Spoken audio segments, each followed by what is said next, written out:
Olá, Estela. Espero que você esteja bem. Eu sou o Wander, sou aluno da pós, matéria do seminário, né? Então, aqui o tema do meu TCC, né, o título dele é Jogos Paradidáticos como Alternativa no Ensino de Matemática.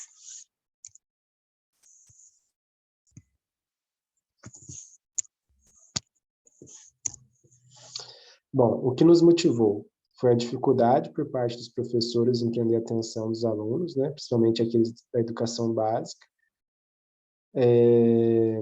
Fugiu um pouco daquela metodologia tradicional de ensino, né, que apesar do avanço tecnológico, muitas escolas continuam só com o mesmo modelo de ensino, tentar trazer uma nova forma de dar aula, mesmo que seja, né, uma aula diferenciada, que não seja algo que realmente vá se repetir muito, mas que a gente possa meio que sair da rotina na maneira de ensinar e que essa forma possa atrair um pouco mais a atenção do aluno e ele possa aprender mais com isso, né? Isso que a gente espera dessa pesquisa. A gente espera que, ao aplicar os jogos, os alunos possam melhorar a qualidade de aprendizagem, de aprendizado, no caso, né? Trazendo esse ar de novidade. Então, isso que a gente está motivado a trazer, né? Fugir um pouco da metodologia tradicional, né? E passar um jeito novo de ensinar, né? Uma aula diferente para eles. Então, a pesquisa visa o estudo de jogos paradidáticos em duas vertentes, né? Relacionados à matemática do ensino fundamental, com o tema de frações, né? E a primeira vertente é a de criação e aplicação de dois jogos de tabuleiro, né? Então, a gente vai aplicar jogo de tabuleiro e também, na segunda vertente, vai aplicar os jogos digitais pela plataforma WordWall, né? Que é a plataforma que tem sido muito usada, e a gente vai tentar aplicar os jogos por ela, né? Alguns a gente vai criar também, né? A gente vai criar os jogos pela plataforma WordWall também. A nossa pesquisa, né? Os jogos serão criados e aplicados em 3 turmas diferentes da Escola Estadual José Bonifácio, da cidade de Poço Fundo. Bom, nossa introdução, né? O mundo está passando por muitas mudanças, né? E em relação à tecnologia, a gente está cansado de saber disso, né? E a educação das técnicas de ensino-aprendizagem não avança no mesmo ritmo, né? Ela avança no ritmo lento, né? Então, a gente tem uma ideia, por exemplo, que o avanço da tecnologia ele é diferente do avanço do progresso da educação, os resultados do IDEB, né? Que é o Índice de Educação Básica.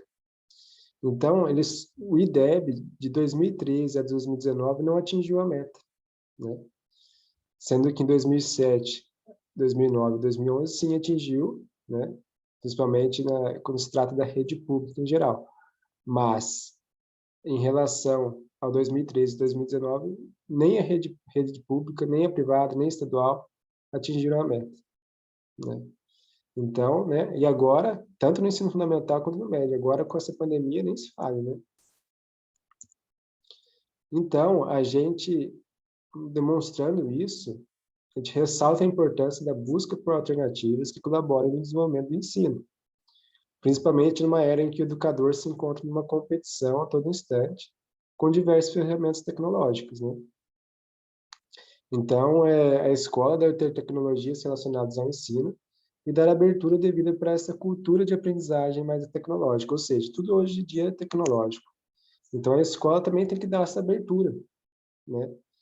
E tentar inovar na maneira de ensinar, né? Porque a gente viu que nos últimos anos o ensino está estagnado, né? O INDEB não atingiu a meta. A tecnologia está aumentando, o número de distrações está aumentando aos alunos, então a gente tem que fazer algo para melhorar isso, para tentar resgatar a atenção deles e melhorar o índice da educação no nosso país. Né? E o que justifica o nosso trabalho? Justifica que a fixação de conteúdos, né? A maneira tradicionalista, né? Maneira tradicional de ensino, né? É a forma mais frequente vista de ensino nas salas de aula, né? O professor ele é o centro do processo, né? Mas a gente sabe que a transferência de conteúdo não é a essência do processo educacional, né? O aluno tem que colocar em prática, o aluno tem que fazer, o aluno tem que realmente estar inserido nesse processo para ele aprender mais. Então, além disso, a matemática sempre foi aquela matéria temida pela maioria dos alunos, né? Muito desse motivo é pela maneira de ser ensinada, de maneira monótona, repetitiva, né? Torna a aula um pouco desmotivante. Isso acaba tornando a aula um pouco desmotivante, né? Então, os jogos, né? O justificativo do nosso trabalho em relação aos jogos é que os jogos são uma alternativa promissora, mas eles trazem algo diferente para os alunos. E isso acaba despertando interesse e trazendo vantagens para o processo de ensino-aprendizagem, se realmente os alunos conseguirem aprender jogando, né? Bom, os objetivos. Se os jogos pré-didáticos, sejam eles digitais ou de tabuleiro, trazem benefício no processo de aprendizagem dos alunos. Então, os nossos objetivos do projeto, eles são de verificar alguns pontos, né? Então, o primeiro ponto a ser verificado, né, que nem eu acabei de falar, se os jogos pré-didáticos, sejam eles digitais ou de tabuleiro, trazem benefícios no processo de aprendizagem dos alunos. Dentro desse tipo de jogos, digital ou tabuleiro, qual vai angariar mais conhecimento e será mais eficaz no processo de aprendizagem? O comportamento dos alunos a respeito dos jogos, né? Será que os alunos vão realmente aprender, focar na atividade, ou eles vão ficar preocupados em jogar e em ganhar pontos? Isso também a gente vai verificar, né? Por parte dos professores, né? Quais são os objetivos por parte dos professores? Se a atividade proposta com jogos didáticos realmente pode ser aplicada. Se a mesma ajudou no processo de ensino-aprendizagem, se a mesma não ocasionou problemas disciplinares por parte dos alunos. Além disso, a pesquisa objetiva é a revisão bibliográfica a respeito da criação de jogos, além da criação e aplicação de jogos para o ensino de frações. Então, assim, os objetivos, né, é a gente verificar, de maneira geral, se os jogos realmente surtem um efeito no caso, no processo de ensino-aprendizagem, né? Porque às vezes a gente acha que ele pode ajudar, mas em certa ocasião talvez não. Então isso a gente vai verificar. Jogos na educação matemática, né? Há muitas possibilidades de trabalhar conceitos matemáticos, resolução de problemas, abordagem ética matemática, uso de computadores, a modelagem matemática, entre outros. E os jogos também são uma possibilidade de trabalhar conceitos matemáticos, né?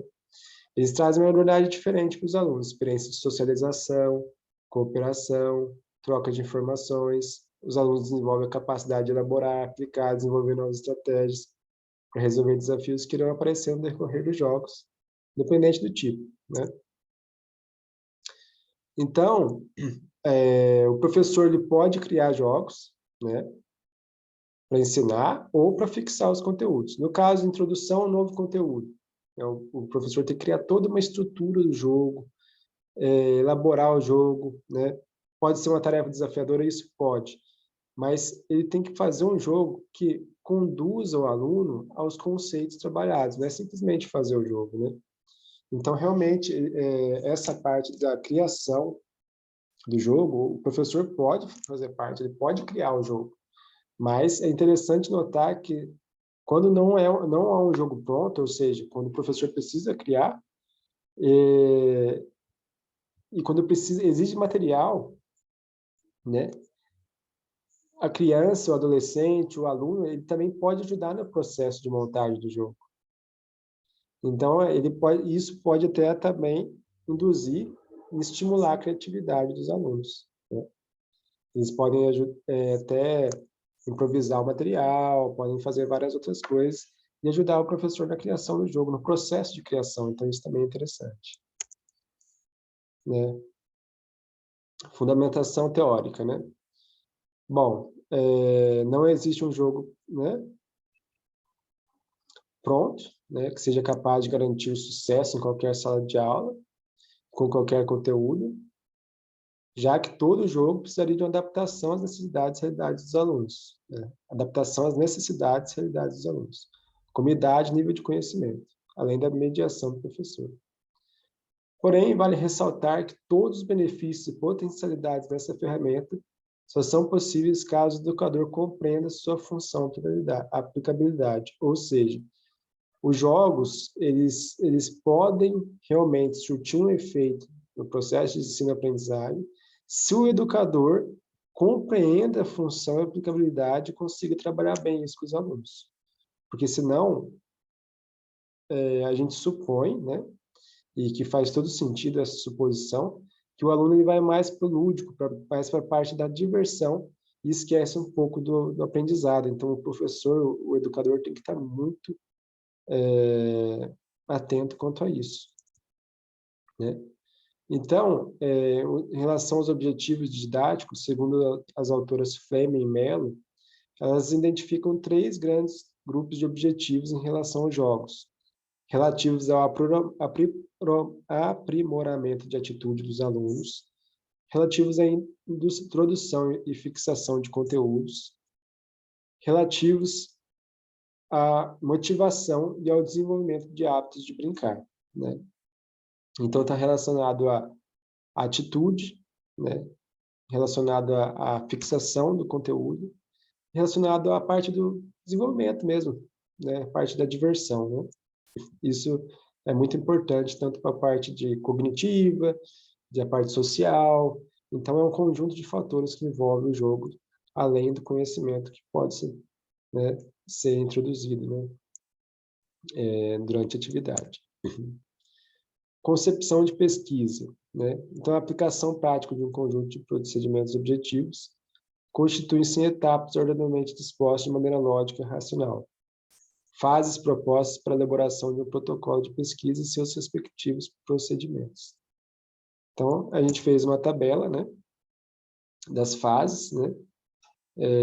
Escolha do tema, formulação do problema, justificativa, revisão de literatura, de execução, elaboração de projeto de pesquisa, de execução operacional, coleta de dados, executar os procedimentos previstos, da análise, tabulação, apresentação dos dados, análise, discussão dos resultados, redação, apresentação, relatório de pesquisa, né? Depois publicação, né? Então, a gente fez uma fundamentação teórica a respeito da nossa pesquisa, né? Concepção de pesquisa. O tema do nosso trabalho é frações, né? Então, a gente fez uma experimentação de alguns jogos antes, né? Esses aí, Sort Plus, Color, Merge Dragons, Conquistar a Cidade, tudo que a gente poderia ver alguma relação com frações. Pesquisa sobre plataformas para a criação de jogos. A partir daí, a gente optou pelo Wordwall, pela plataforma Wordwall, que é fácil de usar, tanto para jogar quanto para criar jogos. E a gente optou pelos jogos de tabuleiro, né, que a gente mesmo criou, né, que é o mico das frações e a trilha das frações. Qual que é a metodologia do nosso trabalho, né? Para as turmas 1 e 2, né, que serão aplicadas em 3 turmas do nosso trabalho, né? As 5 primeiras aulas seriam iguais, né, com um questionário avaliativo na aula 5, e na aula 6 e 7 vai ser a aplicação dos jogos. Na primeira turma, o jogo tabuleiro, na segunda turma, o jogo digital, e na 8ª aula, né, reaplicação do questionário, para ver se surtiu um efeito antes e depois dos jogos. E para a terceira turma, que é a turma controle, as 5 aulas seriam aulas, 7 aulas seriam aulas expositivas, e a 8ª seria o questionário avaliativo, para ver se eles realmente aprenderam. Então, para a gente ter essa turma controle, para fazer a comparação em relação à turma que teve jogos, e dentro das turmas que teve jogos, que são as turmas 1 e 2, fazer um comparativo também para ver se qual jogo obteve o melhor rendimento, vamos assim dizer, no aprendizado, né? Aqui o nosso cronograma que a gente tinha feito, né, em relação ao levantamento bibliográfico, a criação de jogos, leitura e análise dos textos, redação do TCC, aplicação do plano de ensino, né? Então, isso tudo. O que a gente espera, né? A gente espera que a gente possa entender qual tipo de jogo, seja digital ou tabuleiro, contribuiu mais para a aprendizagem, né, dos alunos, tendo abordado o conteúdo de frações. Se os jogos auxiliam em comparação com a turma de controle, aprendizado e fixação do conteúdo. Espera que os resultados encontrados contribuam significativamente no processo de ensino-aprendizagem dos alunos, professores e pesquisadores sobre a aplicabilidade dos jogos para o ensino de conteúdo de frações. Aqui nossas referências, né? E é isso aí. Muito obrigado pela atenção. Estamos à disposição. Nosso trabalho continua em desenvolvimento. A gente continua trabalhando em relação à organização e a gente vai ainda fazer essa aplicação dos jogos. Muito obrigado, Estela. Qualquer dúvida, estamos à disposição. Vou parar aqui a minha apresentação.